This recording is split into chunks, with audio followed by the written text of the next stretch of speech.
Each week has had some special moments. We had the kickoff in D.C. week 1, Seattle's big home opener in week 2 with that big crowd, and then what about the atmosphere in St. Louis last week, Oliver? That was an amazing weekend for the city and for the Battlehawks. You know, it was an awesome experience to be there. We, have been working with St. Louis as a city, a community, probably for about a year or so. You know, they were very upset about the Rams leaving, and older folks there were upset about the Cardinals leaving, of course, way back when. And the passion, that was there was incredible. It was a beautiful day, 60 degrees. Guys were out in the parking lots tailgating in T-shirts. The noise level in the stadium was awesome. It was a special day. And I, like all of us at the league and as a team, like we really felt as though we had performed a good service for the people of St. Louis, giving them an opportunity to come to a pro football game for $20 or whatever the tickets, whatever they paid for the tickets, but as cheap as $20 to really enjoy a great event. I mean, you could tell they missed it. They desperately missed football, and to have this opportunity was special. So that was really a good moment. Well, Commissioner, I mean, we were there, Alan and I. We got to experience what you were talking about, the fans, the tailgating, the atmosphere, but most of all the cacaws that were coming from the fans. Did you get as many as we did? Because they were happening all weekend long. Well, yeah, and that's a hard thing to hear all weekend long, right? But no, I had a chance to walk out in the tailgate, for about a half an hour and just talk to people, shook a few hands, whatever. But this is a great story. There were 3 young guys who were having a little tailgate by themselves, and I walked over, shook hands, and I said, "Where are y'all from?" And they said, "Well, we're students at Marquette in Milwaukee, and we just decided this morning to drive down for this game." Wow. That's like a 5.5, 6-hour drive, right? You got to, traverse the whole state of Illinois, north to south. And I realized that, this stuff really means a lot to a lot of people, right? That, 3 college kids would be willing to jump in the car at, Lord knows, 6 a.m. on a Sunday morning or Sunday morning, and, and make the drive down to St. Louis to watch that game. I flew up with a bunch of us from Tampa Sunday morning. Of course, we were at the Tampa, Houston game, which was exciting as well. But there's a woman sitting right in front of me who lives in Tampa but had been born in St. Louis. But she said, "I'm flying up to St. Louis because I wouldn't miss a Battlehawks opener." I said, "You don't even know who the team is yet." Or know who the coaches and players are. But no, football means a lot to me and my family in St. Louis, and I'm flying back just to go to the game. There are probably 1,000 stories like that, and that's what makes sports special. It really brings people together and gives communities a thing they can rally around and support. Oh, exactly, and it was definitely worth it. I mean, we made the trip too, Commissioner, and it was so much fun for us, and we got to know a lot of the fans like you were talking about. We put a little podcast together as well, featuring some of the fans that we talked to and their stories, and there are countless stories about these fans and how passionate they were about last weekend. But we got a big one this weekend, Bryant, we need to start talking about. Well, yeah, they're calling it the Texas Throwdown. Now, Commissioner, I tried to get it to be the XFL Showdown, but it's fine. Everybody loves a good throwdown. But it's the main event this weekend, Houston at Dallas. I mean, it's fair to say this is kind of your first natural rivalry that's going to be lived this weekend.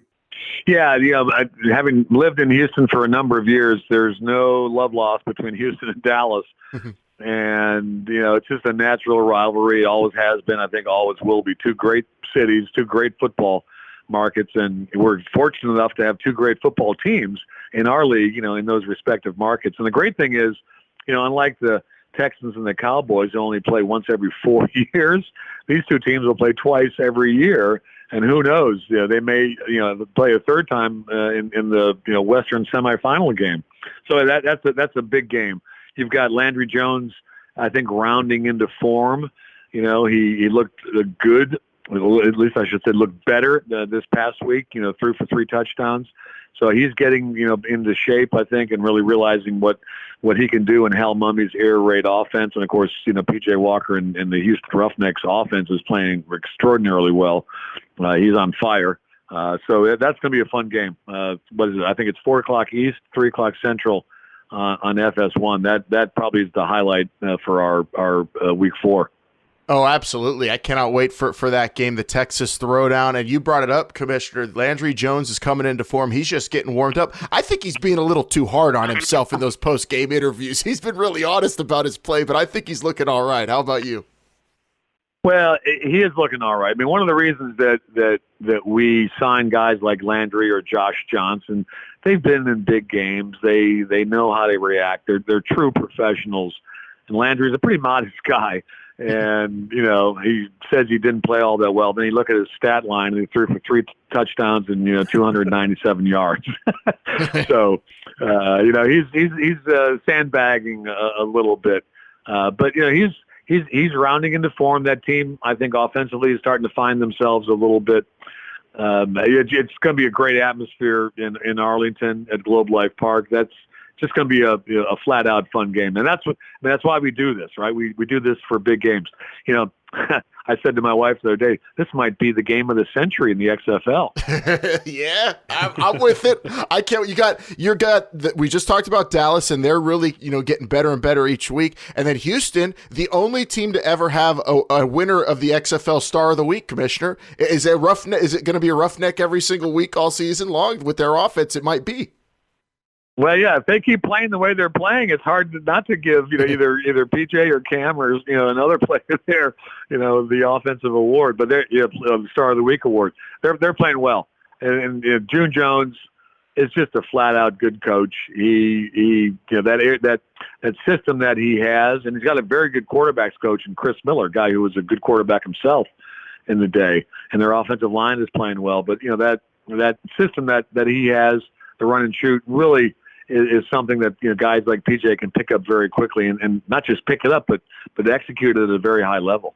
Well, Commissioner, you mentioned players like Cam Phillips who have not just excelled on the field but also on the sidelines. We had Martez Carter as well for the Wildcats. Because these interviews and that portion of the game is becoming so important. I mean, I feel like we almost should start gravitating towards an Interview of the Week award or Interview of the Year. Yeah, what I love about these guys, the players, they all have a little bit of a chip on their shoulder. They all feel like somewhere along the way they weren't given the right opportunity or didn't have the right coach or, maybe had an injury. And so there's a little bit of chip that's on their shoulder. They're playing with passion. They're playing hard. They're playing obviously for their team, but also to a certain degree they're playing for themselves. And to see, Cam do what he's done so far. Across the league, you've got, multiple examples of this. And they all have a personality. And what we're trying to do is make sure that our league allows that personality to really come out, right? And, all this access that we're providing, sideline interviews and in the locker room, at halftime or post-game or even pre-game, all the social media sort of access that we're providing. It's really all to be able to bring out, the personalities that these guys have. Because I think at the end of the day, fans will really want to get to know these guys. They're good people. They're hardworking, good people, football players. They want to play the game. And so I've been very happy with the way our players and their personalities have begun to sort of come out as fans have gotten to know them. I'm still very early, with brand new team. This is the first game ever we had last Sunday in St. Louis. 30,000 people showed up for a team they, basically had never seen before. That's pretty cool.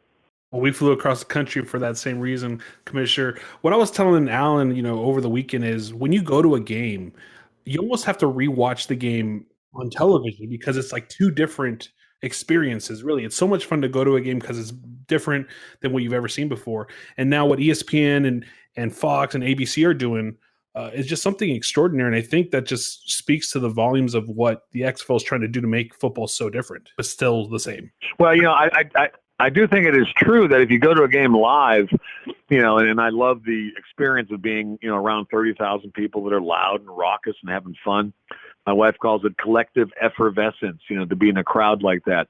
But you almost have to go back home and watch it to get all the access points, the sideline interviews, the locker room interviews. Chuck Long was drawing up a play at halftime for the cameras, in the locker room. And that's unique. You don't really see that very often. So, the combination of sort of the Gameday Experience live in stadium, particularly when you talk about the affordability of the tickets to sit lower bowl for $20 or $25 or whatever it is.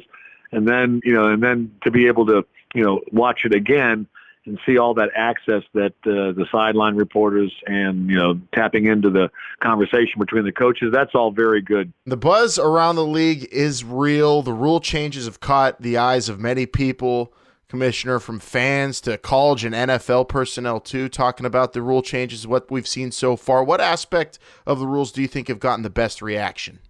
Well, so you think about the number of rule changes that we did. There's a dozen or so that are significant.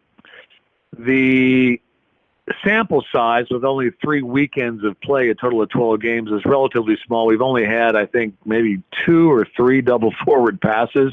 So it's probably too early to draw any conclusions. We haven't had an overtime.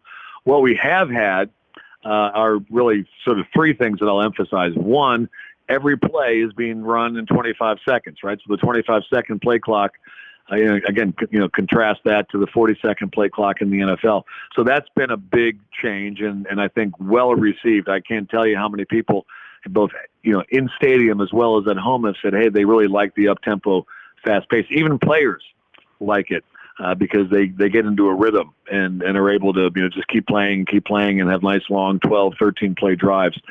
So I think that's been well received. We've had enough kickoffs now with 12 games that I think we can begin to draw some conclusions. And I think we're very happy with where we are with the kickoffs. We've have over 90% of our kickoffs returned. And that's what fans said they wanted to see. And again, contrast that with about 31 or 32% in the NFL. In other words, almost 70% of kicks in the NFL go into the end zone for a touchback.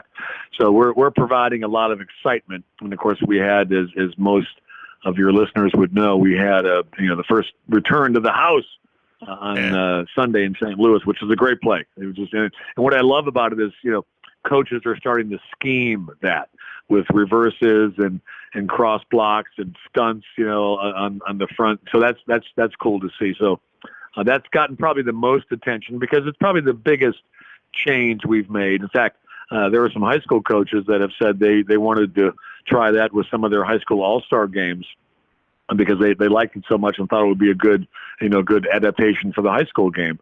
And then the third thing, where we've had enough, plays now to be able to look at it is the punt. And, fans told us they wanted more punt returns. And what we did was we decided to, after a lot of research and doing a number of sort of different tests, we decided that the best way to increase the number of punt returns is to hold the gunners. The gunners, for those that don't know, are the folks on the outside, like the wide receivers in a punt formation. Normally in the NFL, they leave right at the snap and they run down, and their job is to, make sure there's a fair catch or make sure that the punt return doesn't get started on a punt return. So in our game, though, in the XFL, we hold those punt returners until the ball is kicked. It's only about 2 seconds. But that 2 seconds makes a big difference. So over 60% of our punts have been returned. And again, in the NFL, it's only about 30, 31, 32%. So as our punt returners get a little bit more comfortable, we think that number can rise to maybe 70, 75. And that would be great as well because, again, fans have told us they miss the punt return. It's one of the most fun plays, most exciting plays in football, and they wanted to see more of that. So we're very happy with the results up to this point, but for the punts and for the kickoffs. And I think we have enough data points now in those two areas to begin to see some trends. Yeah, and I'm enjoying the punts too. I like seeing the anticipation of those gunners. They kind of running horizontally before they can start going, Commissioner. We're seeing a lot of that, the strategizing for getting some momentum and playing within the new rules. I think that's really fun. And then, like you talked about, playing at a good pace. And I, as a fan, I've watched these games, and some of them I've been upset that they ended so quickly because the games are going by so quickly. But that's the point, and we're getting some good pace of play too, like you said. Well, yeah, the pace of play has been good. We've had a couple of delay of games. That's inevitable. You get that with a 50-second clock, I think, sometimes. But the pace of play has been good. The number of what we call meaningful plays has been solid. we're not at the NFL play number, but that comparison is a little bit misleading because there's so many NFL plays, we call them untimed downs, like a kickoff into the end zone touchback that, isn't really a play. It doesn't please anybody to see the kicker kick the ball into the end zone. So if you count sort of the meaningful plays in the NFL, we're right there. And our games have been getting done on average, I think, with like 2 hours and 51 minutes or so. So that's all worked pretty well. We started off the week 1 and week 2 with, I think, some really good officiating in terms of the number of flags that were thrown. That number jumped a little bit in week 3, particularly with the LA game, and so we want to try to get that back down. And I'm not saying that's the fault of the officials. Far from it. We just had some sloppy play in terms of procedural penalties, offsides, delay of games, etc. During one of the games this past weekend. So that number rose a little bit. But all in all, I think we've been happy with the metrics. But again, it still is a little bit too early to be able to draw too many conclusions. Well, you mentioned too early, and Commissioner, I think what is fair to say, based on the creativity that we have seen with the double forward pass, or even that accidental double forward pass by Landry Jones that went for like 40 yards, is coaches are barely scratching the surface, really, when it comes to the creativity that they can use for some of these plays, at least on the offensive side. Yeah, I think that's a good point. Coaches want to win football games, and there's lots of different ways to win football games. And, it's not necessarily in the DNA of a lot of coaches to, open up their offenses and, be wide open. A couple coaches have done that. Pep Hamilton has done that. Jonathan Hayes in St. Louis has done that a little bit. So I think we'll see more and more of that as, teams begin to really find their identity. I thought week 3, if I had to sort of characterize it, I would say it's teams beginning to really find their true identity. And all of a sudden, LA, that had been playing some pretty sloppy offensive football, they kick it in gear, and Josh Johnson, as we expected from a veteran quarterback like he is, he was dropping dimes and playing very well. So I think everybody's beginning to settle in to find their identity, and I think once they get comfortable with each other, I think you'll begin to see, teams going for it on 4th down a little bit more, and we had one fake punt, I think, in week 1, but I think we'll start to see a few more of those as well. So, it's all that's part of the game. That's all part of the game, and it's developing, I think, pretty nicely. Oh, it's exciting to watch develop for sure. I mean, I every week it's just something new, some new strategy, some new tweak. We saw St. Louis run an amazing kick return last week, and who knows what we'll get here in week 4, Commissioner, but it should be pretty exciting. We've got the Texas Throwdown on Sunday, Seattle traveling to St. Louis, which should be a lot of fun, plus LA at New York, big game there for the Guardians and the Wildcats, and we'll finish it off with DC at Tampa Bay, who had a great crowd last weekend, and hopefully we'll have another one to round it all off in week 4, Commissioner. So you enjoy it all. We will, and we look forward to talking to you later during the season. I appreciate being in the show, guys. Thanks very much.